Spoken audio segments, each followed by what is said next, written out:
What's up? What's happening?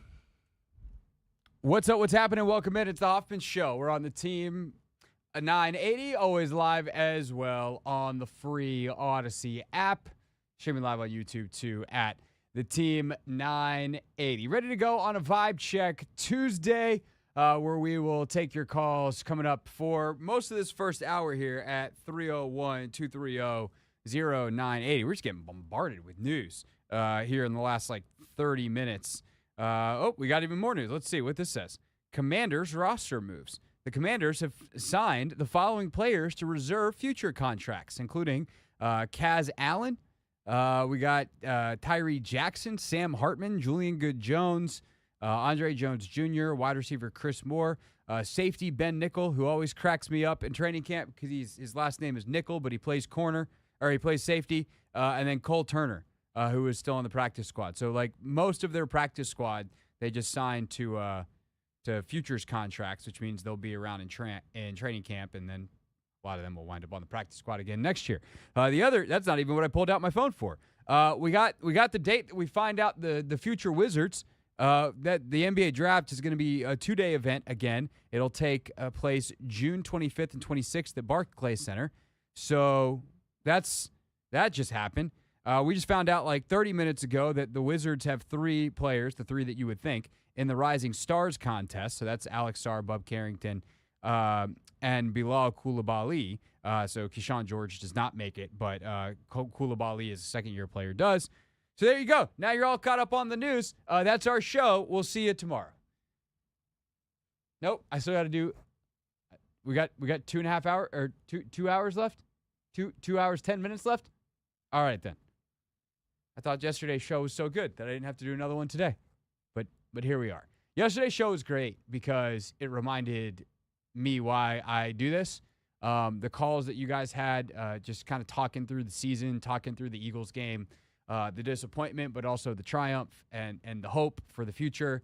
That was really magical. And a lot of days, I can definitely leave here feeling, I mentioned this on the show yesterday, kind of empty. Where it's just okay, we talked about football again. There's other stuff going on in the world. Who cares? But I think it's a reminder that it means a lot to a lot of people. And it certainly means a lot to me too. The sports side, sports means a lot because it brings people together, because it means a lot to people. Those two things are related and it goes together. And so I just want to say thanks again for that yesterday, and let's keep it going today at 301-230-0980 on a Vibe Check Tuesday. And if you want to continue to feel hopeful, if you want to feel good about this team moving forward, which you absolutely should, do not watch any of the Eagles game again. I started to do that a little bit before the show, and I'm not going to go through and watch all of the tape because what's the point? There are certainly lessons to be learned from that game. And unfortunately for Dan Quinn and Joe Witt, they're going to have to go back through, and Cliff is going to have to go back through and watch all of that because they need to learn the lessons for an opponent that they're going to see moving forward. But they'll never see that version of the Eagles again, and they're never going to have this version of the Commanders again. So at some point there is extreme diminishing returns, and it's not like you spend as much time with that tape as maybe some others throughout the season as you are trying to prepare with that same team that is on tape for your future opponents. But on a big picture level, certainly there's some things that you can take away. You have to look at your structures. You have to look at how you taught certain things and be like, why did we mess some of this stuff so bad? And I will say one of the things I went back and watched before the show is the 3 10-plus yard runs that Saquon had in the game. In fact, I watched all 5 runs. 2 of them were from Shipley. That were 10-plus yards, and then 3 from Saquon, including the 60-yarder. And it's just really disappointing because, this team played so hard all year, and there were very, very few gaps in that. And playing hard is a relative thing in the NFL. Playing hard for 60 minutes does not mean, just running as fast as you humanly can every second of every snap. And the backside defender is always just screaming to the football at full speed on every single snap, just in case. But, man, on the first play of the game, when your offense has just put together a 7+ minute drive and you are watching Saquon Barkley get out and you're going, well, first of all, like, you should be so ready to go, so fired up, so ready to fire off the ball. And watching Dante Fowler on that play, and this is not reflective of who Dante Fowler is as a player. This is reflective of what Dante Fowler did on this play, and it's a thing that Dante Fowler does on occasion, where he's not like the super physical edge setter, or doesn't get super vertical, or doesn't always lock in 100% to his assignment. And watching him on that play, see that it's a toss crack. So what's going to happen is they've got a tight bunch to the left. Saquon's in the backfield. Jalen hit audibles to change this to an under center play. And they pitch it out to the left, to the side to the bunch. And they're going to crack, it's called a crack block, where a wide receiver comes back down on the defensive end, allowing the left tackle, Jordan Mailata, to pull out into space. And instead of reading this toss crack and deciding, I'm going to crack the cracker, I'm going to just destroy this wide receiver, in this case, A.J. Brown, because I'm a defensive end. And even though the size differential between Dante Fowler and A.J. Brown is much smaller than many defensive ends versus many wide receivers, Dante Fowler should take A.J. Brown for a ride there. Like, there's a physicality that you need to play with to blow up this play and also not screw up the timing of everyone else behind you, because now everyone is going to be flowing towards you, towards the ball. And instead of doing that, or as Dante Fowler tries to jump inside, getting vertical and just being like, I'm going to blow this thing up from the inside, he tries to like spin back outside of Brown's block. And he then gets blocked by A.J. Brown, because spinning around in place kind of without any force or power is a real good way to be off balance. Brown just blocks him. He blocks him right into John Allen, like trips him up. Those two fall into Bobby Wagner, and now Mailata has no one else to worry about, so he just takes poor Noah Igbenogany for a ride, because what is Noah supposed to do? The corner on that side, outside, is Sainer still. He's getting blocked. And then Saquon's up into the third level. Quan takes a bad angle. Chin takes a bad angle. Or actually, Chin's kind of in a good spot until Quan knocks Barkley out of his track. He breaks the Quan's tackle, which then messes Chin up. And that's where, as frustrating as that was, this is where it actually gets, maddening. If I was Dan Quinn and Joe Witt, knowing the things that we preach, knowing what we wanted to do all year, how hard we play. You have Wagner, who's been tripped up, but even more so Luvu, who is coming from the backside of that play and sees it get out. And instead of chasing as fast as he can after the ball, he just is kind of like, oh, the safeties have him. They're going to knock him out of bounds, plays over. If Frankie Luvu sprints from behind this play, he probably goes and makes a tackle on Quan Martin. Now, he's got to cover 15, 20 yards. But an NFL player can do that very quickly, and Saquon's being slowed down and wouldn't have had the chance to reaccelerate. Instead, Saquon gets slowed down, doesn't go down, has the chance to reaccelerate because no one else is there. Mikey is the last line of defense here. He kind of keystone cops it too, because Chin, Quan, and Mikey all mess each other up. And then once Saquon cuts back inside, ball game over. Eagles get the 60-yard touchdown because no one, Frankie at that point is sprinting, but you're not catching Saquon with a 15-yard head start. And to see that on the first play of the game was just so demoralizing. And obviously it felt bad at the time, but once you realize in the watch back that is things to come, it's just man, they really didn't give themselves a shot on Sunday, did they? Stuff like that defensively, the turnovers on offense, just a huge bummer. But not going to let that put a damper on the season. At least I'm going to try not to. But it is the kind of thing that if you're a coach, if I'm DQ and the team gets together in the spring and the team gets together, or maybe even the first day of training camp, I might save it till then. I'm showing the team that. This is never going to be us again, which is a fun motivational tactic in August. but it hurts right now. And that is what it is for this team moving forward. We get started with your calls. 301-230-0980. It is a Vibe Check Tuesday. How you feeling as you reflect on the weekend, but also the Commanders season writ large? 301-230-0980. It's the Hoffman Show on the Team 980 and always live on the free Odyssey app.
It's the Hoffman Show. We're on the Team 980, always live as well on the free Odyssey app. Phone lines are wide open at 301-230-0980 if you want to get in on a Vibe Check Tuesday. I'll check the YouTube chat in the break as well. But I have a question first. Are you ready to win big and live it up in Sin City? It's the Slam Dunk in Vegas on the Team 980, brand new contest. So if you haven't heard this before, you'll be sick of me saying this over the next month or so, except for the part where you could win a trip to Las Vegas and $20,000. So here we go. It's the Slam Dunk in Vegas on the Team 980. Listen for your chance to win a flyaway trip to Las Vegas with 3 friends and $20,000 in spending money for the first 2 rounds of the college basketball tournament. Winning is easy. Just download the free Odyssey app, log in, and listen to the Team 980 for a chance to win the experience of a lifetime. Listen each day for an hour to earn your daily entry. This is a national contest. More details are available at Odyssey.com. That's AUDACY, Odyssey.com/slamdunk. So, basically, you got to have an account with us just on your Odyssey app. Which also you should have if you use the Odyssey app, because then it will save all your settings. It will save your favorite shows. It will save us as your favorite station. If you listen to, say, Take Command or any of the other podcasts on there, it'll save all that. So, like, logging in, not a big deal. To do that, and if you're logged in, that's how it tracks how long you've listened on the day. So, log in. Make sure you're logged in. Cool. Now you're logged in. Don't have to worry about that step again. Listen for an hour every single day, and then you're automatically entered to win a trip to Vegas, first weekend of the college basketball tournament, those first 2 round days, and then you get $20,000, and the trip is paid for, and you get to bring 3 friends. As when my boss told me about this, my question to him was, where do I sign up? So, the Slam Dunk in Vegas on the Team 980, be teaching you about it, reminding you about it over the next couple of weeks here as it is unfolding. All right, we'll get to the calls in a second at 301-230-0980. Just in case you missed it yesterday, it's such a weird time of year in the NFL because, like, obviously for us, we're just in postseason mode. Like, oh, my God, it ended yesterday. Wow, the season's just over. But think about a year ago. We were in full coach search mode. We're in the middle of that. And we're starting to talk a lot heavier about the draft. I remember telling you guys, like, hey, I don't know anything about these college quarterbacks yet. I'm going to have to get some tape done and start watching these guys. I hope to have my first, like, feel for them after the Senior Bowl. And ironically, the guy that I think I liked the most initially was Jaden Daniels, even though the kind of consensus of a lot of the draft folks at the time was Caleb and then Drake May. And I was like, I don't know, this Daniels kid, like, this is kind of what it's supposed to look like. And then you watch some of the All-22 and you understand why they like some of the other guys. And then, you know, obviously as you go through the entirety of the process, I wound up going full circle and coming back to Jaden as the guy that they should draft. Me and plenty of other people. I don't say that braggadociously. It's just like you learned a lot about the process for me last year, where this year it's like, I'm not going to know anything about any college prospects by the Senior Bowl because we're at the Senior Bowl. Yeah, it's literally happening this week in Mobile. This is what happens is if you're a front office, you have to do both. You have to be able to be there to support your team in whatever way you're doing that actively to the current team and also get ahead on your scouting. So Adam Peters was actually asked yesterday in his press conference about that quick turnaround and having to do both. Yeah, it is, it's sobering, but then getting down, and we're going to go down, a few of us are going to go down to the Senior Bowl tomorrow. And so that's exciting, and we're going to do that, whatever the result of the game was. But really exciting to go down there and be with the guys, be with our scouts that are out on the road all year and working their tails off to get ready for the draft. So, I didn't prepare for this day, and maybe that's silly, but I didn't, and wasn't expecting this. And so, you got to kind of come in and turn the page. And so we did that today, and then tomorrow we'll go back down there and look ahead and get caught up with all that stuff. And then it's the rest of the off season. So it never stops. It really doesn't. But it'll be good to get down there and see the guys and be around the guys. It'll be fun. Here's the thing about Adam Peters. Two things about Adam Peters. One, if you think this guy's not prepared for this moment, functionally, I don't think you know anything about Adam Peters. Just because he wasn't emotionally prepared for this moment, which was pretty clear. Like, Adam is crazy competitive. Like, I've heard a few stories behind the scenes where you're just like, not anything crazy, just that you hear kind of like, oh, no, like, Adam was never a guy that was like, oh, let's rebuild. I'll handle the losing. It'll be fine. Like, he hates losing. Hates it. Drives him nuts. He and Jaden are actually very similar in terms of how they handle things, I think. And so he can say he's not prepared for that moment emotionally. He didn't think about it. But they've been doing the work because that's the way he rolls. And also, this is something he's used to. His entire career, he's been in the front offices of good teams. Maybe his focus was more on the scouting in the past, but now, like, as the general manager overseeing it all, like, he still was a part of good teams in San Francisco, and before that in Denver, and before that in New England. So this is a schedule that he is used to, even if it's something that we are not used to, kind of consuming content and consuming the schedule of this team that has been one of the first to exit the relevancy of the NFL for many of the last 30 seasons. All right, let's get to the phones and start our Vibe Check Tuesday at 301-230-0980. Let's start with Darrell in Southern Maryland. Darrell, thanks for calling. You are on the Hoffman Show. Hey, thanks, Craig, for taking my call. You got it. Well, my thoughts are I'm 31 years old. I've never seen our team get this close, so that's a positive. We'll only get better, but my vibe is it's going to be really hard to wait a whole nother year to see where this goes. I mean, I've never left through all the bad times. I won't leave now, but it's just kind of heartbreaking as a diehard. You know what I mean? That's really just what my vibe is. Thanks for taking my call, man. Yeah, you got it, dude. I appreciate that, and I think it's right, man, because you just want to get back out there and play again. Like, you just want to be like, all right, well, let's go fix some things and let's go play another ball game. Like, let's go play the Bills for third place. Like, let's whatever. Just let us play one more. At least then we know.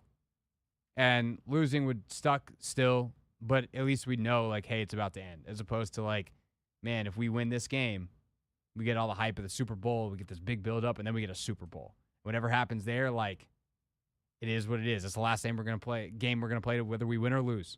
Let's go win it. But I do think that the offseason can be really exciting. And although there are no games played, to see how Adam and Dan and the staff is thinking about the football team, I think is very intriguing. And I think unlike a lot of the times in the past where we've gone, all right, well, let's see what they do and see if it's what we do, and we trust our collective thoughts more than we trust theirs. If Adam Peters goes out and does something that none of us expect, attacks free agency in a way that we're not expecting, signs a guy that we're not expecting, whatever, then I think we're probably all going to be like, oh, okay, well, maybe we should be thinking about it that way because he's smarter than us. And I think that's going to be a cool, fun thing. So draft is going to be a lot of fun. Free agency is going to be a lot of fun. And we're here to be a source of information for you on the Hoffman Show. And promise we'll try to do the best that we can to be that. When we get back, more of your calls. 301-230-0980. Lines are open. There are spots available. 301-230-0980. Vibe Check Tuesday before Mitch Tischler joins us coming up at 5 o'clock.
It's the Hoffman Show. We're on the Team 980. We're always live as well on the free Odyssey app.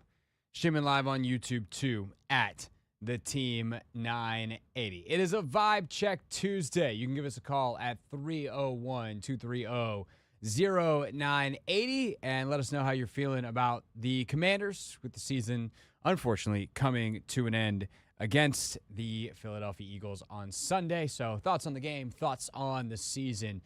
We did this quite a bit yesterday. It's kind of a big, giant group therapy session, but today, our usual Vibe Check Tuesday. 301-230-0980 is the phone number. Let's go to Gary in Upper Marlboro. Gary, thanks for calling. Hope you're doing well. What you got for me on a Vibe Check Tuesday? Thanks for taking my call, Craig. Hope you're doing well. Hey, look, the game was what it was. Shot themselves in the foot with the turnovers. They won the game earlier this year with those 5 turnovers, but, you can't win that way. And if they take anything away from the game, they have to say, look, we shot ourselves in the foot. Philadelphia is a great team. They deserve to be in a Super Bowl. But of all the teams, there are 32 teams in this league, and all those teams went through the training camp. They went through the draft. They went through the mini camps. They went through 17 games, and they were one of 4 teams that were standing, okay? And I think that, fans should be very, very proud of the team. The vibe, I think, should be optimistic. They have a young quarterback that looked like a superstar, but they do have a lot of holes. And I will tell you that I do think the jury is still out a little bit on the GM. Okay, I mean, I think he did a decent job in free agency, but when it came to the draft, I think there's still a lot of open questions about last year's draft. They got Sanders still, they got obviously Jaden Daniels, but down the draft, I think there's still some questions as to whether or not those guys are really going to materialize. So the draft, I think, drafting at the bottom of each round is going to tell a lot about his ability to spot talent. And that's why I think they should move on from either Daron Payne or Jonathan Allen to see if they can get more picks that gives him the option of using those picks to move up in the draft. So I think I still think there's some question marks about Adam Peters and his draft capabilities. That's still an open question on my part. But I think everybody should be very proud of this team. As long as they have Jaden Daniels, he's worth like 5 games on his own, I believe. So they just need to put the cast of characters around him, and I think they're going to be just fine. Gary, thanks for the call, and I'm glad you brought this up because it's something that I've been kind of battling with internally / sometimes in the comment sections over the last couple of days with some folks, and that is the reality of what this rookie class was. It's an unmitigated success no matter what because of Jaden. He just overrides everything else. But if we're going to take a more objective pick-by-pick look at it and not just weight the quarterback and the number 2 overall pick with the weight that it deserves and how much it overrides everything else, like there are questions, which is why I like the way that Gary put that. He's probably more skeptical. He's definitely more skeptical. He's been skeptical. He's called a couple times over the course of the past bunch of months. And, he was skeptical about some of Adam's moves going back. Seems to have a bit of skepticism against Adam. But here's the thing about being an NFL GM. The proving yourself is never over. You're great until the moment that you're not, until the bad decisions stack up and all of a sudden you've got a bad team or a bad cap situation or both, and it's time for someone else to do the job. So it's a constant state of proving in an ever-evolving ecosystem, by the way. What the NFL is now is not what it was 5 years ago and not what it's going to be 5 years from now. So the ability to keep up with the times, stay ahead of the trends, and understand where the markets are is a critically important skill on top of the scouting and all of that kind of stuff. So when you look at the draft specifically, why I like the way Gary said that in terms of the jury is still out, that's very different than that he failed or these guys are failures. Because if you go through the picks, Jaden, greatest success story in the history of the modern league in terms of a draft pick. It was at the most important position, and he was the best guy to ever do it in terms of a rookie. So, cool, done, check. And he's worth games every single year. He's worth an impossible amount to kind of value as a franchise, and especially the next couple of years where his contract value is low. Like, just you have the most valuable thing in the sport. Jerzan was promising at times this year. I don't know how much different he is, how much better or worse he is than like Payne right now. But if he grows into something that's better than Deron Payne, like great. I think he's more similar to Deron than John, a guy that's super quick. But I will say this about Drazan. He plays his face off. You will never find that dude loafing. He plays his tail off. And you immediately understand when you see him on the field why they liked him so much. He's their kind of guy. And I think as he has more time in an NFL weight room, has more time in this scheme, has more time to understand and more experience and know how to play at the NFL level, I think Drazan Newton's going to be a really good, if not Pro Bowl level player. But he's not yet, right? And then Mikey, up and down if you're just grading him on a hard scale this year. Had some really exceptional moments, none finer than the Detroit game, obviously. Just some of the plays he makes in that game are outstanding. A plus guy in the locker room. The way that he goes about his business, the way he's emerged as a leader on this team. I think he's, outside of Jaden, one of the most critical pieces in terms of setting the tone in the building. Like, Bobby, obviously, I think is the keystone there. He was the centerpiece in terms of the locker room. But behind Bobby, you had guys like Zach and Austin who were really important. You had Jaden, who was really important. You had Terry, who was really important. But Mikey was not just a young leader. Mikey was a leader on this team, and he is a special, special person in that regard. And so if he can continue to get better as a player, which he undoubtedly will, then that seems to be a home run pick. Everyone else, it's up for debate. And I want to stress that that's okay, because rookies aren't supposed to be good. They can be. And the higher you take them, the better they should be, which is what makes like Ben Sinnott fairly disappointing. But that doesn't mean Ben Sinnott is a bust. Now, if Ben Sinnott has no production again in 2025, now we're having a different discussion. You're halfway through his rookie contract and he hasn't shown you that he can play in the league. Like, that's a problem. But he's got to get way better this offseason, way more locked in as a professional in terms of, I don't mean like, it's not like he's goofing off, but like the ability to trust him to do the job down in, down out, which he's learning the league.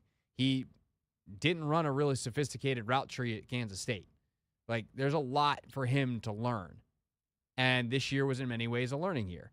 Dominique Hampton, 5th rounder, took a literal learning year. He's a redshirt basically this year because they wanted to change his position from safety down to linebacker. So he is a giant TBD. If that project works out, well, that's a steal in the 5th round. If not, Luke McCaffrey, he had some really nice moments this year where you're like, I don't know, he's open. Can someone throw him the ball? But clearly Jaden didn't have a super high level of trust with him to be able to do that. Other times it looked like he trusted him a ton with some of the routes that he did get thrown. And then obviously I thought he did a pretty good job in the back half of the season as a kick returner once Austin went out.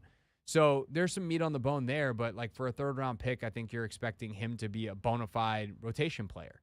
So can he get there next year? These are open-ended questions that need to be answered in the affirmative to feel great about the depth on this football team moving forward. And like Gary talked about, picking so late, I believe it's 29th in each round, is going to be a huge test because you have to go scavengering basically. But the one thing I really like about Adam and like about this front office is they know what they're looking for. They're not going to go chasing what other people want. They're not going to necessarily listen to media draft. They're certainly not going to listen to like media draft boards and stuff. They're going to take the guys that they know fit what they want from a character standpoint first, which puts a floor underneath them because you know you're going to get maximal effort. So they obviously need to plug some holes in free agency. They're going to have to do really well in the draft, and they're going to have to do well in the draft from a lot later than we anticipated them having to operate. But they have clear vision. Adam has a long history of being successful as a scout and as the AGM and one of the most influential voices in that San Francisco front office that year after year after year got a lot right. Not everything. They did some very crazy stuff at times strategically where they like took kicker Jake Moody in the 4th round. But like outside of wacko stuff like that, guys like Fred Warner, Tafunga, by the way, who's a free agent, the safety from San Francisco, just on down the list, some of the wide receivers they've taken, some of the O-linemen that they've taken, they've hit a lot. Kittle was a Peters guy in San Francisco. So still to be proven. There's always stuff to be proven when it comes to a general manager's place in the NFL. But I think I saw enough year one to feel pretty darn confident about this guy. And I also did not have my brain broken by the fact that Jaden Daniels was awesome to think that every other rookie was also supposed to be awesome immediately, because that's just unrealistic of how the NFL works, because it's the best football league in the world. And it's pretty hard to get along as a guy who's never played in it, which is what happens when you are a rookie. When we get back, more of your calls on a Vibe Check Tuesday on The Hoffman Show.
It's Hoffman Show. We're on the Team 980, always live as well on the free Odyssey app, streaming live on YouTube too, at the Team 980. Give us a call. Phone lines are wide open. We had some folks on hold, and then they hung up. 301-230-0980. So now we got room for more calls. Our guy Max is in for Anthony today. Max, how you doing? Doing all right. How you doing, Craig? Doing good. Be better if we had some calls. It's all right. Mitch Tischler's okay. going to be on the phone at 5 o'clock, and what can beat Mitch? How are you feeling about the whole like end of the season thing? It's sad, that's for sure. It's a lot of mixed emotions because, I hate losing. Losing sucks. But like at the same time, I am very aware of how good of a season it has been. It's been the best season of my life. It's really like I'm trying my hardest to just look ahead. So that's kind of where I'm at. I'm moving forward instead of looking back. Right. You want to be grateful. It's really not even you want to be grateful. You don't want to be ungrateful. Exactly. Yeah. It's like, that was awesome. Like, that was So a great cool. experience. How cool was it to watch the Hail Mary? How cool was it to watch, the just every game that ended in chaos, the best kind of chaos, down the stretch, Atlanta, Dallas. I mean, that's the thing. Even Dallas, even when Jaden got said, hey, man, you can sit down for this one.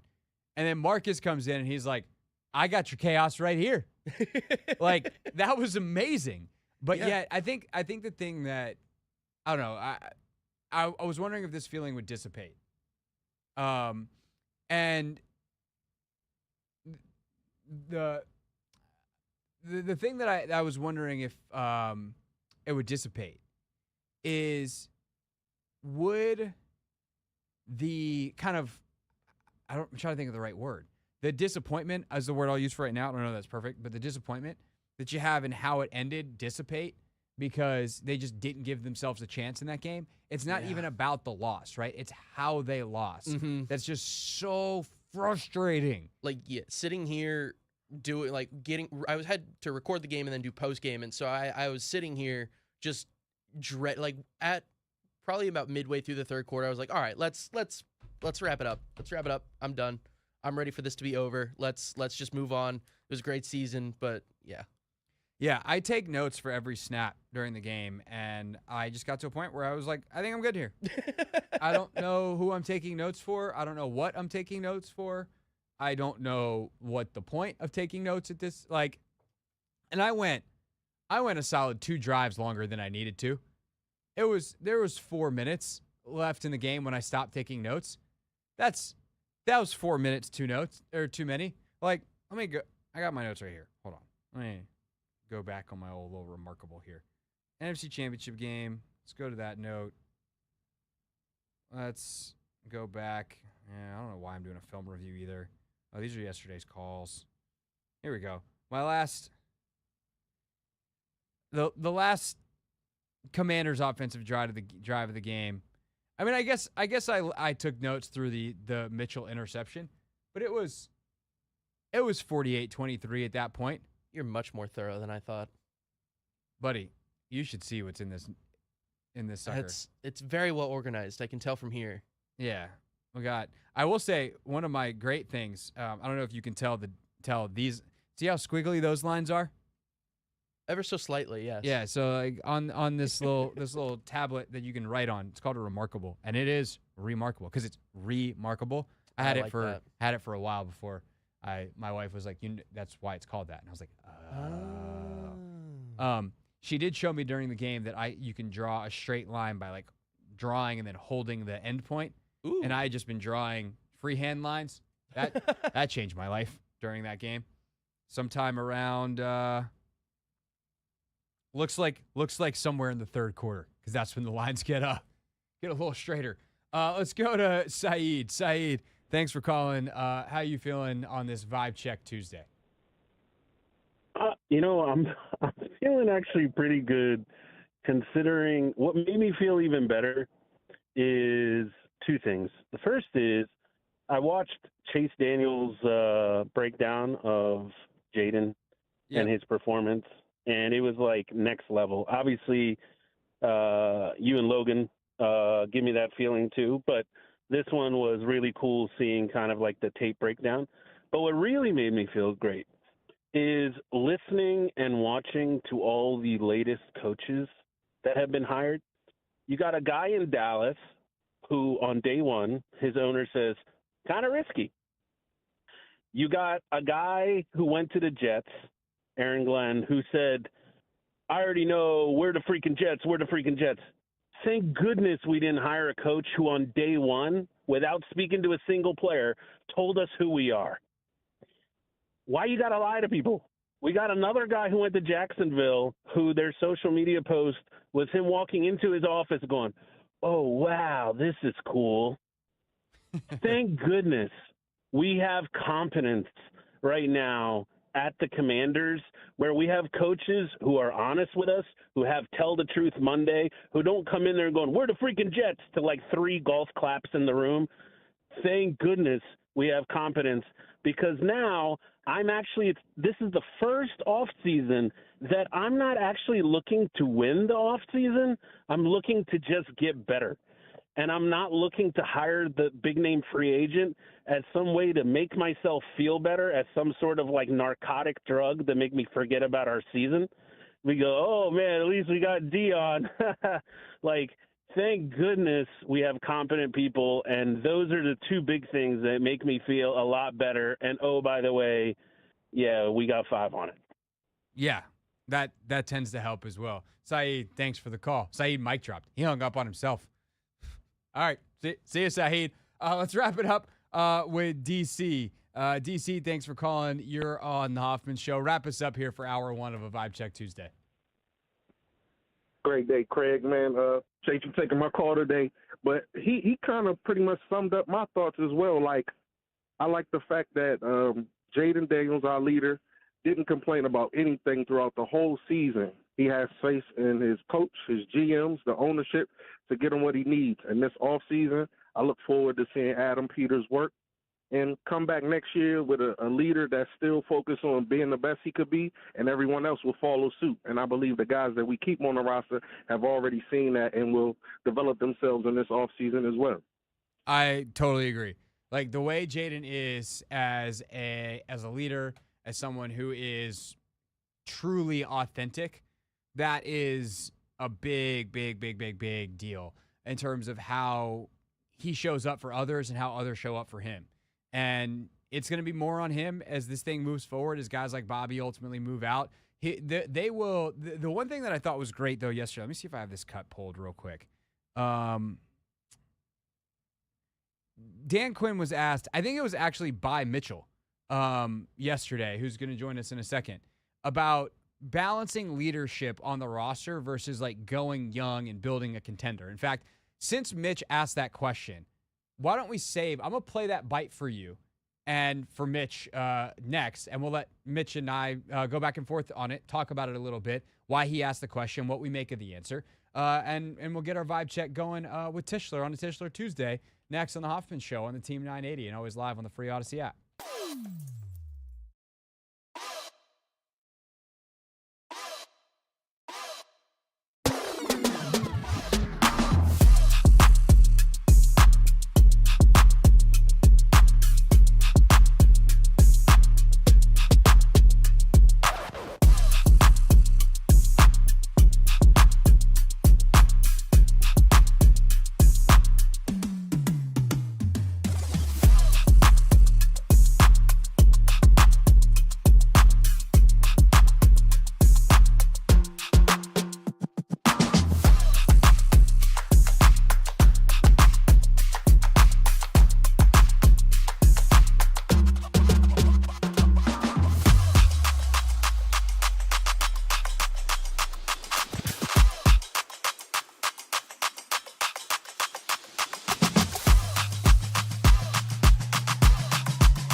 We're on the Team 980, always live as well on the free Odyssey app. Don't get it twisted. It is 5 o'clock on a Tuesday. We are going to welcome in Mitch Tischler, even though we don't have any air horns, because I don't know where the air horns are and Anthony's out. That's okay, though. It is time, though. We have this to play for Mitch. It's time for Not My Beat. Today's top story from the perspective of someone who's there. You are looking live. This just in. Not My Beat.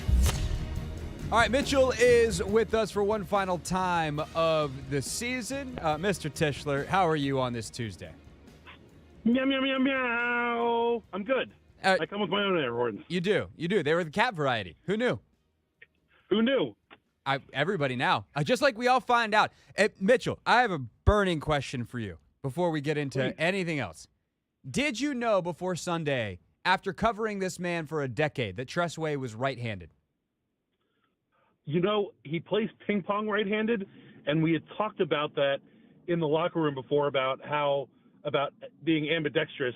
And I don't know that I knew that he was right-handed. I knew that he does some things with his right hand, but that man is as athletic as anyone in any NFL locker room, and it's crazy to say that about your punter. That is. I did enjoy that Tress gave like a good dad wind-up to that. There was just kind of like a boom, perfect ball to Ben Sinnott to it. There's like a circular motion. Well, it was very funny in the locker room afterwards. I was talking to him, and he said Marcus Mariota came over to him and said, hey, great throw right in between the two safeties. And Tress said, man, I'm glad that the ball got there because I only saw one of them. So, but that was a perfect throw, and I loved it. That is an outstanding story. All right, Mitch, we do Vibe Check Tuesday before we have you on each week, and sometimes I like to bring you into it. As you now have had, whatever number of hours it's been, 36, 48 hours since this game goes down on Sunday. Like, how are you feeling about the game, about the season? Yeah, I mean, about the game, I feel disappointed. Not sad, just disappointed that they didn't come out and play a better football game. I mean, arguably that was their worst game of the year. Maybe week one against the Bucs, but they didn't turn the ball over quite like they did. The other game they had all the turnovers in was the 5 against Philly, at home. They ended up winning that game. It's a shame in the NFC Championship they came out and didn't play their best. But what's encouraging is that it wasn't it wasn't your foundational pieces that struggled. It was some of the auxiliary guys who obviously had a couple fumbles and made mistakes. But, Jaden showed who he was. It wasn't his best game himself, but he played well enough that he put the team in position that without the turnovers, they could have won it. So, I'm disappointed, but at the same time, super encouraged by, the front office, the coaching staff, and the players on this roster. Yeah, that's kind of where I'm at. It's such a bitter end to the season. And even if they lost, it's whatever. But the fact they lost the way they lost just is so hard to swallow. What was it like being there? Because talking to Logan was interesting. He said it felt to him on the sideline like they were sped up, like they kind of felt the pressure for the first time basically all season. Is that something you could feel from the press box, that they were pressing a little bit, that the team was reacting in a way that was different than when they face other good opponents? Yeah, I don't know. I mean, sped up certainly is I guess one way to put it. I don't know that I really felt that as much. I'll start defensively. I really clearly they had a beat on the Jalen Hurts snap count, especially once Cam Jurgens didn't start the game and they were going with a backup center.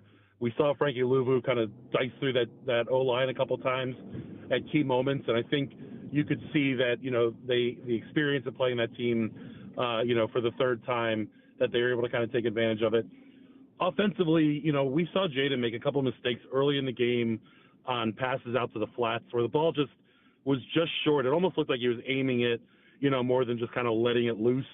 And that's been very uncharacteristic of, who Jaden Daniels is.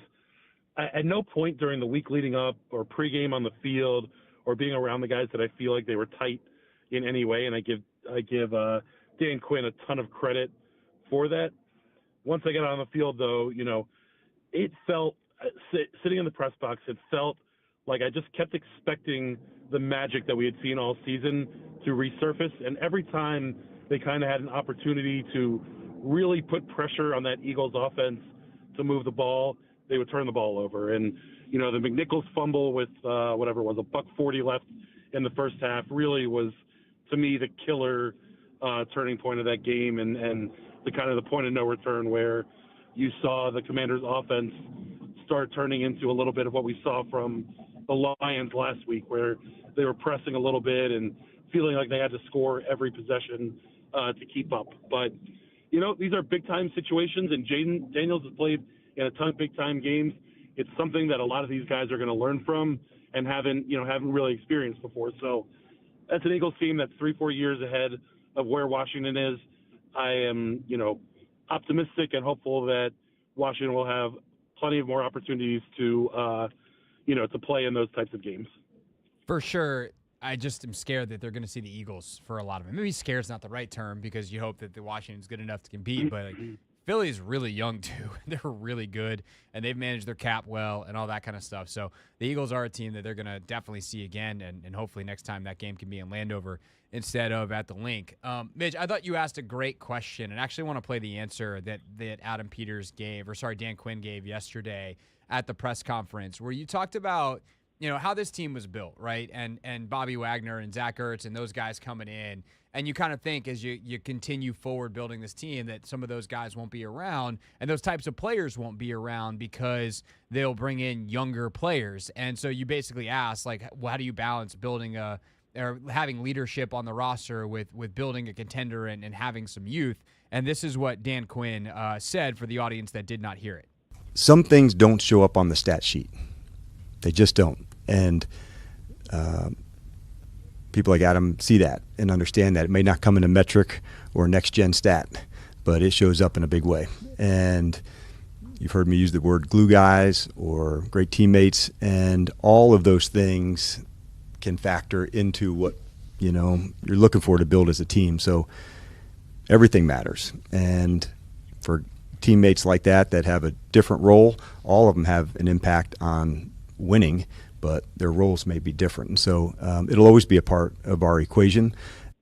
Mitch, you asked the question. Why did you ask that question, and what did you make of the answer?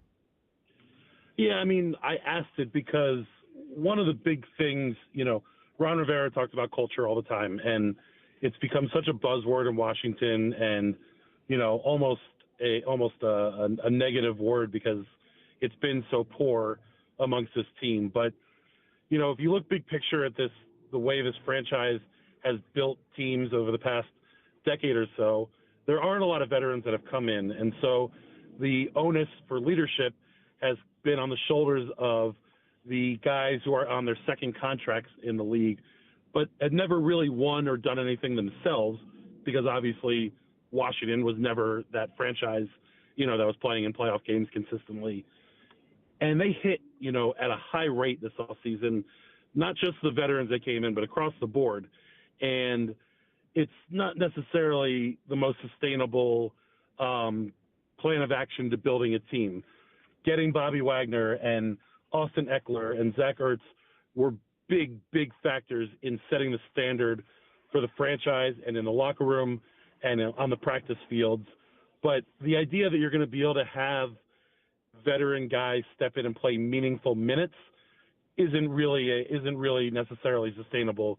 There's only so many of those veterans that, still have gas left in the tank and can help you out. And, you're looking at a roster before this season that you were still waiting for a quarterback. And so it's hard to be aggressive, to winning football games when you're starting journeyman, older quarterbacks. This team needs to take advantage of Jaden Daniels on this rookie deal. And part of taking advantage of that is, building for the future in 3 years, assuming Jaden continues on the trajectory that he's on, he's going to be looking at a, $500, $600, $700 million contract. Who knows what that's going to look like in the future?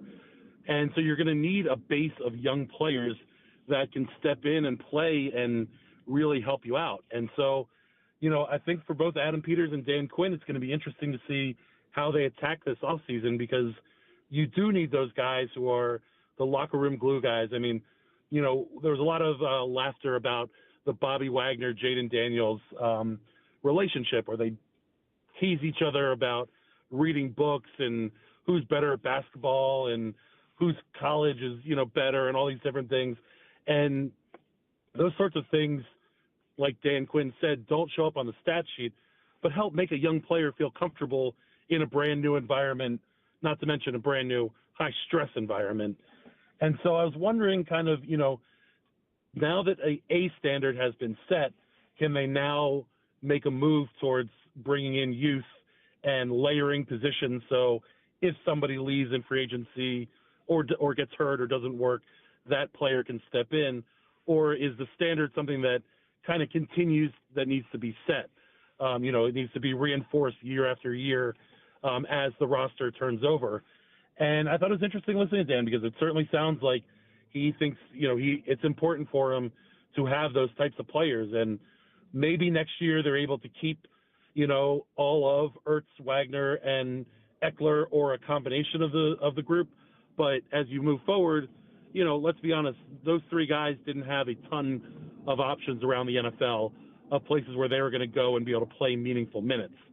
So as you start looking towards the future, do you start looking internally at guys like, Sam Cosmi, Tyler Biotish, some of the, Duran, John, one of those, some of those guys, do they become the veterans who are setting the standard, or does he want to continue to bring in kind of new voices? And I just think, as we start talking about how different this roster is going to look next season, because I think it will look very different from 2 seasons ago to this season. There were 33 new players on that initial 53. I think as we go to next year, you're probably looking at 20 new players. So the roster is going to be kind of significantly different. And I just kind of wanted to get a feel for where the brain trust was in terms of roster building and how they looked at what they wanted to do in this offseason. I thought it was a great question, and the more I've thought about their answer, I like it, because I think they understand what made their group special and why they were able to get where they got. Part of the situational excellence and some of the little things that just always seemed like they were taken care of until the final game. But the thing that got them ultimately 14 wins out of this season was in large part because of so many of those things. So to say like, oh, we don't need that anymore, I think the question becomes, when is the next generation ready to assume those things? And I'd like them, like you said, part of the problem is none of the guys that are kind of in that age to take that on. A guy like Terry, Terry's going to be 30 next year, but he's had one winning season in the NFL. So balancing those two facts is hard. I guess the good thing that I would say, Mitch, and I'm curious how you feel about this, is you don't have to reinvent that stuff. I'd bring Bobby back. I'd bring Zach back. Austin, it would depend on what else I feel like I can do at that position. But I would bring those two back because both of them are really important to Jaden Daniels. And if I'm going to get the best out of Jaden Daniels, and you tell me I have to bring back a guy in Bobby who was second team All-Pro and the best leader in the building, fine. I realize he's a little slow in coverage, but fine. And then outside of Terry, the second best target you had on the team. I don't want him to be the second best target next year. I want to upgrade in other places, but you don't necessarily have to, that doesn't have to preclude bringing those two guys back. And thus, I think I would probably do it for another year and then hope that the Terrys, the Cosmes, the Biotishes, and frankly, the Jadens and the Mike Sainristills are ready to step into a much bigger leadership role at that point. Exactly. And I think it's important in roster construction that there is a balance between leadership and play on the field. And that Venn diagram happened to have a large overlap this season because Bobby was able to play so well, and Dan Quinn and company did such a good job of managing Zach Ertz and practice time and not wearing him down. Even, number of plays in game, was a masterful coaching job of keeping veterans, light on their feet and, and healthy and, not getting worn down. I don't know that, again, that's particularly sustainable, the Venn diagram of having veterans that can also be very helpful on the football field, because quite frankly, as anything in life, as you get older, things get tougher. But they did a really good job this season of it. And if Adam Peters is able to identify those guys alongside Dan Quinn, and that's, an area of expertise for this group, that's a really, really strong addition to a football team, and not only worrying about bringing in as many young guys and figuring out who can play, but having folks that can kind of lead the way and show you, hey, I've won a Super Bowl before. I've been on NFC Championship, AFC Championship teams. I know what it takes to get the job done, and I'm hoping that's something they can keep moving forward with. Mitch Tischler, co-host of the Beltway Football Podcast, with us here on the Hoffman Show. I think there's two other parts of this that I think are pretty important to mention and are worth discussing. One, older players should do better here because of the investments they've made in medical and all of that side of the house. Like, Josh Harris is big on sports science. And so the fact that they're going to have leaders in that field around is going to help. And by the way, you have a general manager and a head coach who are just fine with that. These are not old school guys that are going to say, no, we got to bang our head against the wall. We need more padded practices. Let's bend the rules. Like, no, they're going to listen to the sports science people, and they just got Bobby Wagner and Zach Ertz through a season healthy. They're going to try to do that stuff again if those guys are back. And if I'm a veteran somewhere else and I see that happening and I'm one of these guys that might fit that profile, I'm probably going to want to go to Washington, because now all of a sudden I know they have the know-how to get me through that season. And I think that becomes really important in terms of the recruiting side of it. And then, Mitch, I'm just going to be honest with you. I forgot what the other thing I was going to say was. So I'll let you react to that part first and see if it comes back to my brain, because that's how my ADD goes sometimes. Yeah, just, rattle that head around. It'll show back up again. Listen, they found two 15-plus year veterans who were able to step in and, play meaningful minutes. And that's a big deal.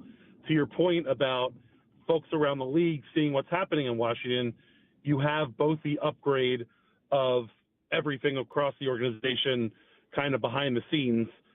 You also have a superstar quarterback, and it's a desirable place to play.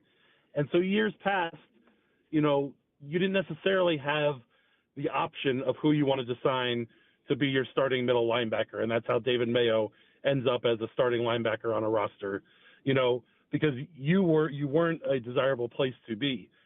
The combination of the upgrades on the field and winning, combined with the investment to become a more, let's say, competitive franchise behind the scenes, goes a long way towards, who's going to ultimately be in your building. And you look at what, the Eagles being able to sign Saquon Barkley, last offseason, boils down to he found an optimal situation with a team that was ready to win and a organization that is built well. I'm not saying the Commanders are going to find Saquon Barkley this offseason, but you're in the conversation.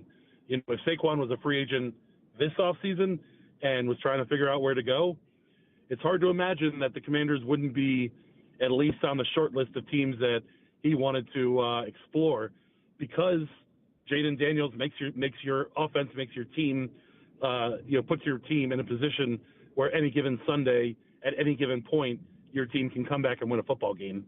It goes a long way, and it's exciting, and it's going to be a mind shift for yourself, for me, for everyone, around this organization, fan base, media. That the discourse is going to be different this offseason than it's been, and hopefully continues to be different as this team continues to build towards being a perennial contender. For sure. And I remember the other thing, and it's simply that with Adam Peters in charge and the way that he goes about his business, like when we talk about the Commanders tag, right?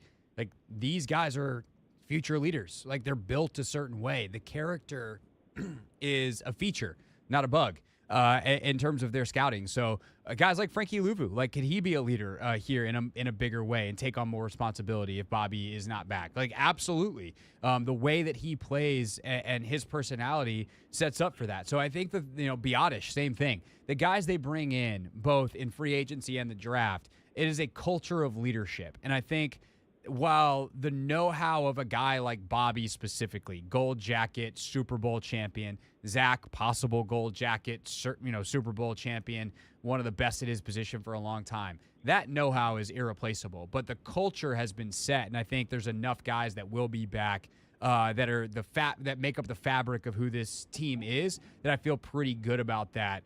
And then it's just a matter of who steps up in the biggest moments. And frankly, like Mikey might be that guy even, if not next year, if a guy like Bobby is back. By year 3, like Mike Sanders still is going to be the guy for a decade here that's leading the meetings and all that kind of stuff. And I feel, frankly, Mitchell, excellent about that. That pick was, Jaden Daniels is the best pick because, he is who he is and has turned into the quarterback that he is. But Mikey Sanders still, there was a hope that he would be good. And we knew he was, this mature leader from Michigan who, started off as receiver and, made his way to being a DB. But his maturity level is higher than even I expected. And one thing that I really liked a lot was, some of the discourse around Jaden before he was drafted was that he's old and, I don't know if you should draft him. He spent 5 years in college, this and the other thing. Those 5 years are part of the reason Jaden is as mature as he is. And the fact that this front office prioritizes, leadership and maturity along with ability to play football, because ultimately, obviously, that's the number one thing, goes a long way. But we've talked a lot about these veterans that had major impacts in terms of play on the field in Bobby and Zach and Austin. But you also have to look deeper on this roster. Jamison Crowder, Sheldon Day, a couple of these guys who I'm not saying that they're superstars or that they're the ones that are, going to ultimately stand up in a room and pound their chest and pump up these guys, but just solid veterans who have been there and done that before and approach the game in a professional manner. All those little things matter. And it's great to see your superstars, lead the way. Terry, starting to embrace that leadership role. One awesome thing in the post-game locker room, Terry was making his way around the locker room, dapping up all the guys, hugging them, kind of whispering a couple words into their ears. And he was still in, his game pants and taking off the shoulder pads, but still in, basically full uniform.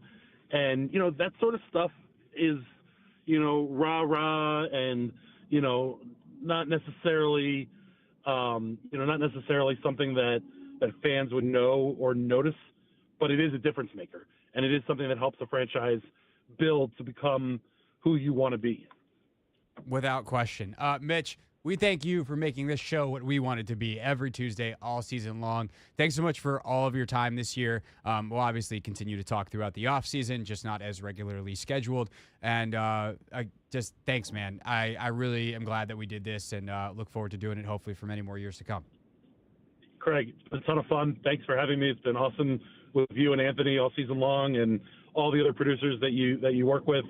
And I'm a text message, phone call away. Anytime you guys want to pick up some Commanders talk, I'm happy to hop on and chop it up with you guys. We will definitely take you up on that. Appreciate you, buddy, and I will talk to you soon. It's Mitch Tischler, everybody, with us here on The Hoffman Show. Of course, Mitch is the host of the Beltway Football Podcast along with JP Finley. You can catch that in the Monumental Sports app and wherever you get your podcasts. When we get back here on The Hoffman Show, we did not get a chance to do our Pick 6 yesterday because we were busy taking your calls. So here's what I'm going to offer. We can continue to push the Pick 6 back yet another day if you want to blow up our phones right now at 301-230-0980, or we will get to the Pick 6 and take one final look back at that game from Sunday. Oh, my God. Do we really have to? Yeah, it's the responsible thing to do. So we'll do that or take more of your calls next on the Team 980.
It's the Hoffman Show. We're on the Team 980, always live as well on the free Odyssey app, streaming live on YouTube too at the Team 980. It is time for our pick six at 5:35 because that's how it goes sometimes. Sometimes you just wind up having to do your pick six at 6 on a Tuesday because your Monday, where you typically do it, was very busy because people were calling in all show long. But we got time to do it now, so we're gonna go ahead and do that. Commander Storylines. Oh, we got the music and everything. Delivered at 6 o'clock sharp. It's the Pick Six at 6. We set out to find a leader, someone who could take this franchise to the next level, and build an elite team that consistently competes for championships. Yeah, so I was not expecting the music, and now we got it. I do think, Max, the music from the rejoin is perhaps still going underneath it, though. There we go. There was a cacophony happening in my ears. I'm very attuned to such things. We're figuring it out as we go. Yeah, no, see, everyone thinks Anthony Haney's just over there putzing around. Never. That man is running a circus. It is I, the ringleader of the circus, a confusing and complicating man who should really just get on with his radio show. Okay, pick six at 6 on Fridays during the season, and we'll do this for the Super Bowl as well. We pick 6 players who we think are going to have an outsized impact in the game, and then we review them on Mondays, in this case on a Tuesday, because of where things fell in the calendar with taking a bunch of calls yesterday. So our first player that we selected, number 1, was Saquon Barkley. Yeah, we did a good job on that one. Unfortunately, the Commanders didn't do a great job on that one, and he was quite good. 15 carries, 118 yards, 3 touchdowns for Barkley. His 2 first touches were touchdowns. He averaged 7.9 a carry. He only had 1 catch for 4 yards, so that was nice. Unfortunately, he didn't really need to catch the ball a whole lot. And he was just fantastic. That first run, it gets out initially because of a mistake by Dante Fowler, but it becomes a 60-yard touchdown because Saquon Barkley is Saquon Barkley. Like, most backs don't make Quan Martin miss certainly as dramatically, but probably don't miss period, the way that Saquon did. Certainly others get knocked down because they're off balance by Jeremy Chin, and Saquon's able to break free of both of those men. Then the speed to outrun Mike Sainristil back across the field after Mikey went to the sideline, and that's all with guys chasing him and not getting caught. I mean, you see it later. Will Shipley just has to run straight for 60 yards, and he gets tackled at the 3 by BSJ, who's not the fastest guy in the world. Like, what Saquon does on a regular basis to hit these home runs is just otherworldly, and he was awesome. And this offensive line in front of him was awesome, and that was kind of that. Number 2. Number 2, we picked De'Ami Brown. De'Ami had a pretty quiet day in terms of positive production and had a big mistake in this game. Brown was targeted 5 times. He had 3 catches, 42 yards, including a 24-yarder. And to his credit, after he had that fumble, he bounced back pretty well. Like, he played hard the rest of the game. He had a couple other nice catches. Unfortunately, that fumble was just a killer early, where you're trying to get back in the game. You put together the first drive. Saquon then has the touchdown. It's like, oh, crap. And you're starting to put together a nice little drive. You're at midfield, and you hit a kind of a middle screen type of thing, or just maybe it was just an in-breaker, and there was another guy in the area who was ready to block. And instead of just getting forward, taking what you've already gotten, getting down and living for the next down, De'Ami tries to bubble back, and that just doesn't really work in the NFL unless basically you're Saquon Barkley or Tyreek Hill, or you're a legitimate Xavier Worthy. You're legitimately 4.3 fast and maybe even 4.2 fast. Like, it's just not going to happen. And so, yeah, it was disappointing for De'Ami, who had just a sensational playoffs. I would 100% be trying to bring him back as long as it's not too cost worthy. I would not be trying to bring him back as my number 2 receiver, but I would be trying to bring him back knowing if my number 2 gets hurt that I have a guy that can produce at a high level for me, that knows the system, that's going to play hard. I got a lot of love for De'Ami Brown and the way that he showed himself this season. Number 3. Number 3 was Frankie Louvu. Very interesting day for Frankie Louvu. Very up and down day. I think part of the reason this score gets so sideways is kind of Frankie Louvu, which I don't mean to put that all on Frankie, but he shot a lot of gaps in this game, and that turned into him having some enormous plays. Tackle for loss, the speed at which he plays with gets him a sack, and he's very, very explosive as a player. But sometimes you shoot the gap, and then the ball goes the other way. And on the second, I believe it was, big Saquon run, maybe it was the third. It was the third. The 22-yarder he had at the start of the fourth quarter, right before the tush-push nonsense, which obviously was another signature part of Frankie's day.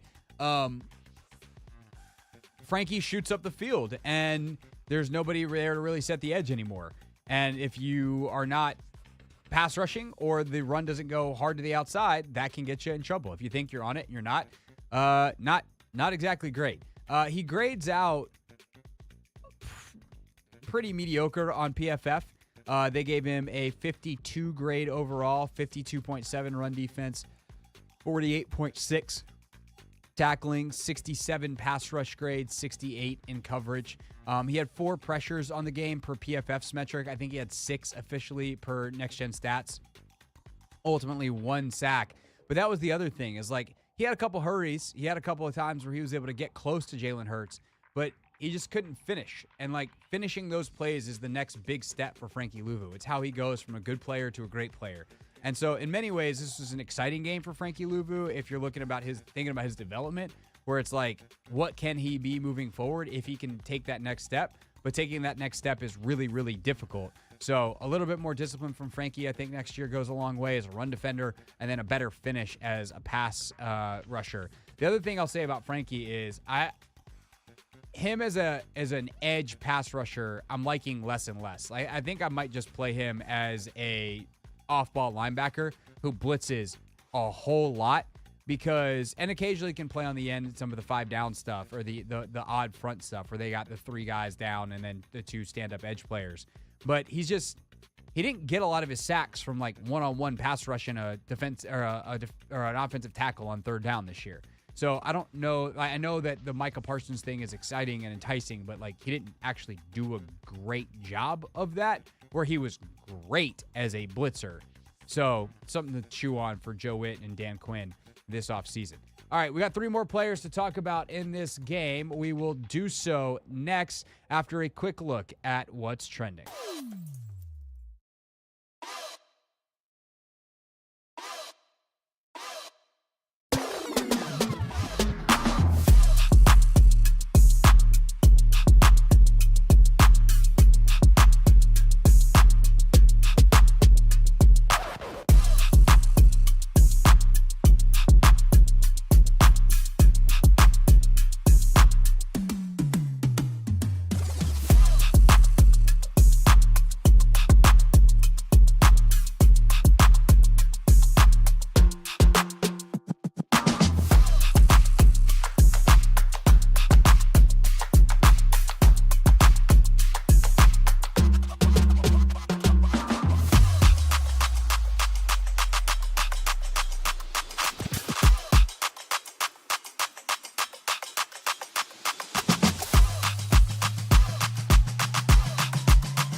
It's the Hoffman Show. We're on the Team 980, always live as well on the free Odyssey app. Streaming live on YouTube, too, at the Team 980. We'll scrounge up a couple things for real things coming up next as we are off the air at 6:15 tonight. That is when we give way to, I believe it's Georgetown Hoops tonight. There's so many basketball games this week. We're actually not going until 7 again for the rest of the week because we got so many different games. So Georgetown tonight. We got the Wizards, and I believe Maryland plays tomorrow. Both teams are playing tomorrow. I think the Wizards are over on Bloomberg.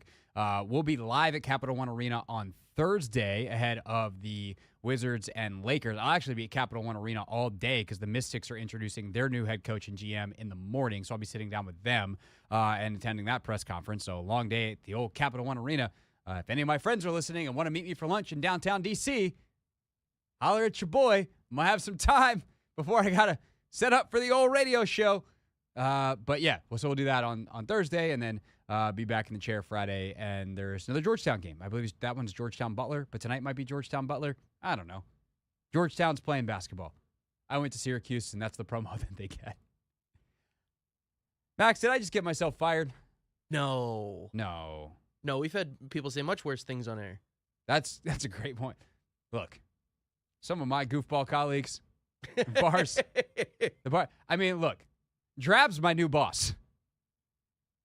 Excellent point. So, you know. I think we're pretty clear. Yeah.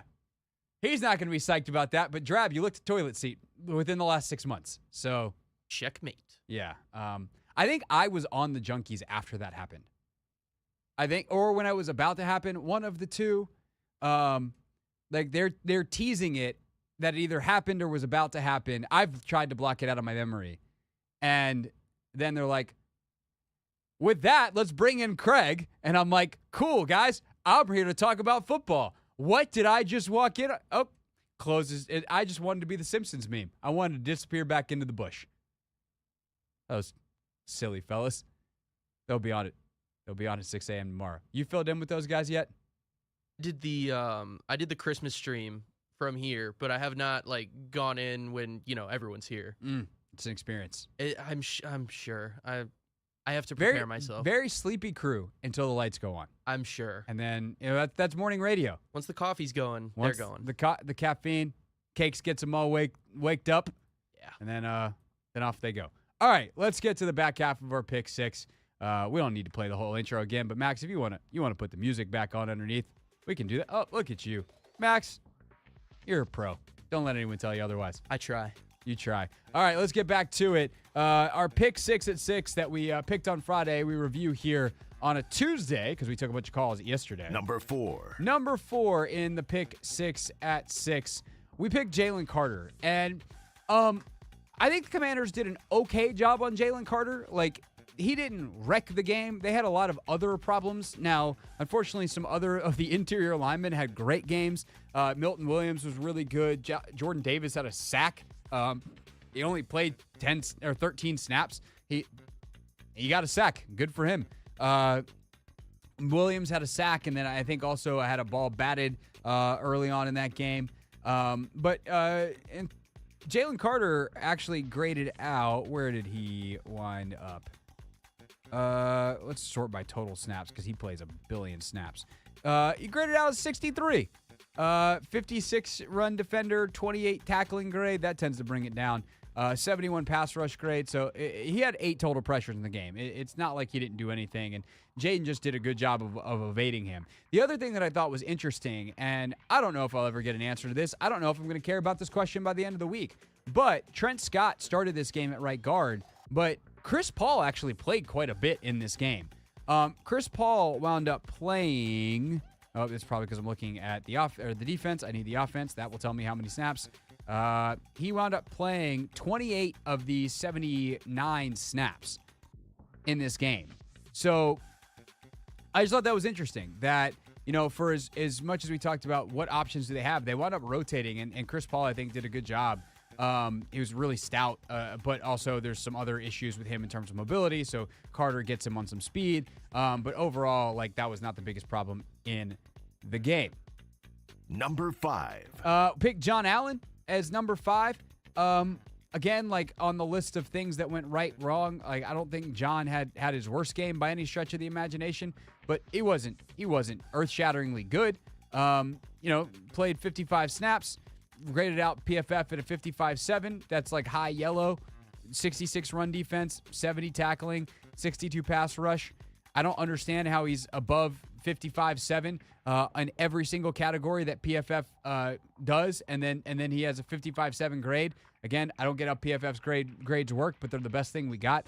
Overall, like, not an enormous impact in the game. Made some tackles, pushed the pocket a few times, needed a much bigger impact performance considering the day that they had defensively, and that kind of is what it is on the John Allen of it all. And then last but not least, number 6. Zach Ertz was freaking awesome on Sunday.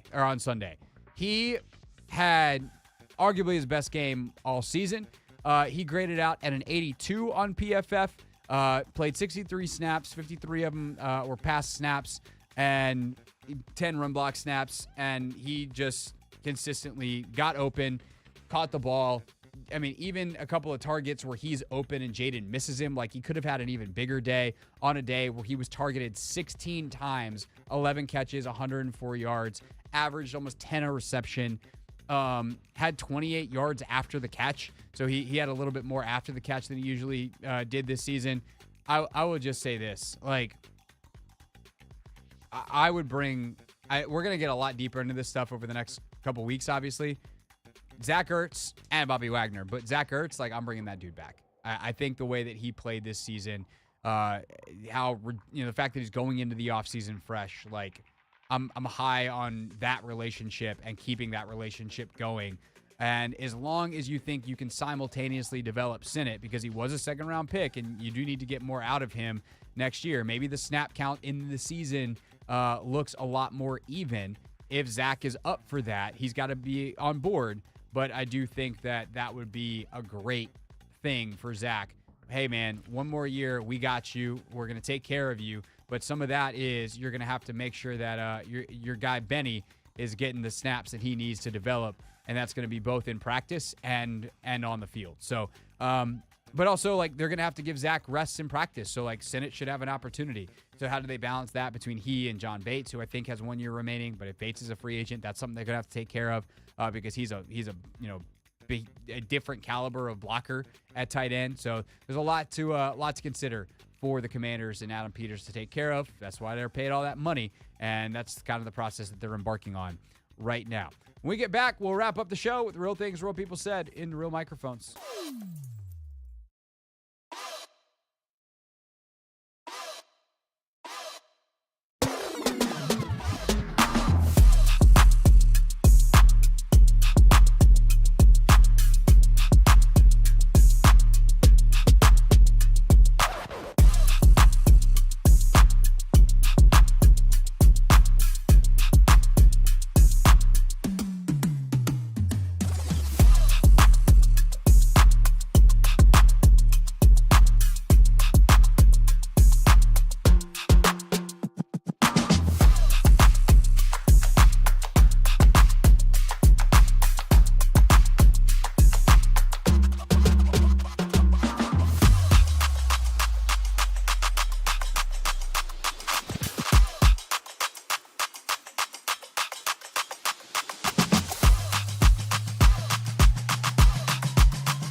It's the Hoffman Show. We're on the Team 980, always live as well on the free Odyssey app. And some breaking news, actually. Great news that I would say it was expected.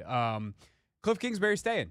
That reported by Max. You want to go full woo into the microphone? Hooray! Was that a hooray or a woo? It was a woo. The first one looked like a woo, and then I said, "Do that in the microphone," and you went hooray, and I was like, "That's not what you said." Hooray, woo, woo, hooray! Cliff Kingsbury's not going anywhere. That's excellent news, but it's also expected. Like Cliff said all along, he was having the most fun he's had in a long time. Okay, why do people leave things they're doing that are the most fun that they've had, the most fulfilling they've had? Money. Could Cliff have gotten more money if he went to the Saints and got a head coaching job? Yeah. Or the Saints going to pay top of the market money for a head coach? Nope. Is Cliff already making head coach money because the Arizona Cardinals gave him an extension a year before firing him, and thus he is getting paid until 2027? Yes. Yes, that is true. So he is probably making close to $10 million a year. I think it's probably 7.5. I think it's 7.5 from Arizona, and he's probably making 2+ here to be the OC. I think Cliff Kingsbury having fun making $10 million a year is probably a very happy Cliff Kingsbury. Why would he be in a rush to go somewhere? And I think the other part of this, Max, that this is so unsurprising that yes, it's news. Because he has now formally pulled himself out. He told other teams he wouldn't interview during the Commanders' playoff run, according to Jordan Schultz, who reported this, NFL Insider. And so he hadn't interviewed with New Orleans, for instance, the team that he still was theoretically in the mix for. But, he talked about how he learned a lot from Dan Quinn. He learned a lot from Adam Peters. He looks at the setup here and is like, that's what I want. I realize how important ownership is. I realize how important the relationship was with the GM. Why would he go to New Orleans where I don't know that he knows Mickey Loomis, the GM down there, and start something from scratch? Like, Cliff knows a lot of people, and I'm not saying he necessarily has to know the GM going in, but I do not see this man leaving for anything short than a no-brainer opportunity. And that's going to be owner, GM, possibly quarterback, but certainly some elements of the roster. And that opportunity didn't exist anywhere this cycle. Nevertheless, what's left in this cycle? I mean, the only job that was even a maybe was Chicago, and the second that got filled, it was almost a guarantee, at least in my mind, especially just the vibes you would get from him in the press conference. He even said it would take a lot to leave this kid, and I think he'll be around for a little bit. I do too, and I think something that's I guess underrated about the Lions' success, maybe not underrated, but underappreciated by a casual fan, is the amount of continuity they had on their staff year over year over year. And for them, they got to do that with a quarterback in Jared Goff, who is not the youngest, kind of in that mid-tier, but is also not a superstar, right? But the general star power on their roster plus the continuity is what made them into a 15-win team, the number one in the NFC, number one seed in the NFC, and the favorites until the Commanders knocked them off. And obviously they had a ton of injuries and they had a kind of wacky game with 5 turnovers and the whole deal. So I'm very curious to see if the Commanders can, for a couple of years, get that level of continuity. And if Jaden obviously can hold that over. I'm curious to see what happens in Detroit as they move on from Ben Johnson and bring in someone else off of that Sean Payton tree. But the thing is, at least for Detroit, Dan Campbell's an offensive coach and is, I think, more capable than people realize of running an offense. If Dan Campbell had to be an OC, he could be an OC. I don't know that he's a great OC, and it certainly is not his highest and best use. Being a head coach and overseeing the whole thing is his highest and best use. But there is a system there that is Dan Campbell's offense that is a supplicant of the I don't know if I use the word supplicant correctly. It's an offshoot. That word I'm 100% sure on. An offshoot of the Sean Payton offense, and he just brought in someone who was in Detroit 2 years ago, left Detroit to go to Denver to coach with Payton, and now is coming back to be his offensive coordinator and the person who runs that and ultimately will call the plays. So I think that's going to be the interesting thing is like they've created something here in DC that's like kind of their own deal. It's like Cliff's offense that he brought from college, married with Anthony Lynn's stuff, married with some of Bobby Johnson's stuff, with Tavita Pritchard's stuff. And, you know, we heard in week 16, the Jamison Crowder touchdown play to win the game is something that, what's his face? David Blau, the assistant quarterbacks coach, like he drew that play up. So they're kind of willing to do anything, which is cool. But Cliff does an excellent job of making it cohesive, and it all works together, and he calls it really well on top of having a good structure to it.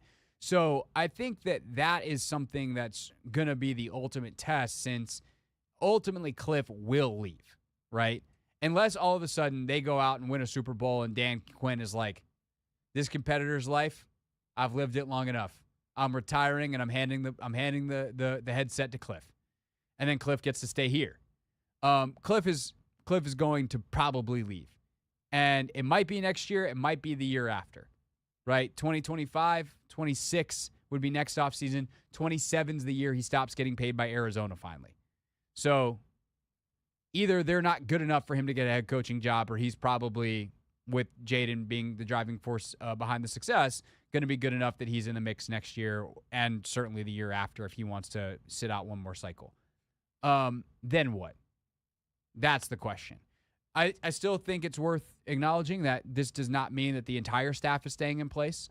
That would be incredible if they get that kind of continuity. And Detroit had kind of that. I mean, Antoine Randall was their wide receivers coach for basically the entire time. He just left with Ben for Chicago. Hank Franklin has been their offensive coordinator, or their offensive line coach, which is a really, really important position. And there's a chance that he could still leave in Detroit. But like Randall, Fraley, Johnson, obviously Campbell, Mark Brunell has been their quarterbacks coach for a long time. They had extreme continuity.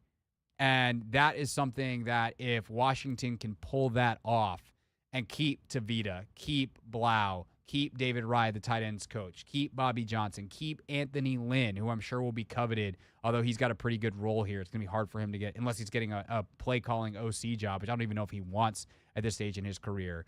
I do think there's a really good chance that they keep a lot of the staff, and that'll be really cool to see moving forward and what they can do with Jaden Daniels in year 2. We'll also see what kind of talent they surround him with, and we'll start talking about some of that, the roster decisions, tomorrow here on the Team 980. That's it for the show today, though. We are done in 25 seconds. We give way to Georgetown Hoops here on the Team 980. What was I going to tell you about? Make sure you're listening every day for the Slam Dunk in Vegas contest. Just listen to the Odyssey app for at least 1 hour every single day. You're automatically entered to win trip of a lifetime and $20,000 to Vegas. We'll see you tomorrow. More chances to win then here on The Hoffman Show.